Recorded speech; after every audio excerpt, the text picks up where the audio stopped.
અને ન માત્ર ગુજરાતમાં પરંતુ અન્ય રાજ્યોમાં પણ ભગવાન જગન્નાથજીની રથયાત્રા આ જ રીતે નાચતે ગાજતે ઉજવાઈ રહી છે। સીધા જ દ્રશ્યો આપને કોલકાતાથી બતાવીએ, જ્યાં મુખ્યમંત્રીએ છેરા પહરા કરીને આ રથયાત્રાનું આગળ પ્રસ્થાન કરાવી હતી। સોનાની સાવરણીથી માર્ગ સાફ કરવામાં આવ્યો હતો। કોલકાતા ઇસ્કોન મંદિરથી રથયાત્રા શરૂ કરવામાં આવી હતી।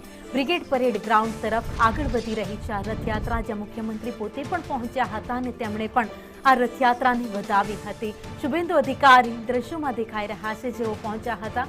હમણાં જ જેઓએ પશ્ચિમ બંગાળમાં બાજી મારી છે અને તેઓ આ રથયાત્રા તેમની પહેલી છે। સત્તામાં બેઠા બાદ પહેલી રથયાત્રા છે, ત્યારે ભગવાનના આશીર્વાદ લેવા માટે ખુદ શુભેન્દુ અધિકારી ત્યાં પહોંચ્યા હતા અને ભગવાનને શીશ ઝુકાવ્યું હતું, આશીર્વાદ લીધા હતા કે હે જગતના નાથ, તું આંગણેથી પસાર થઈ રહ્યો છે, એવા આશીર્વાદ આપતો જજે કે મારા રાજ્યના દરેક કામ, દરેક વ્યક્તિના અધૂરા કામ હું પૂર્ણ કરી શકું।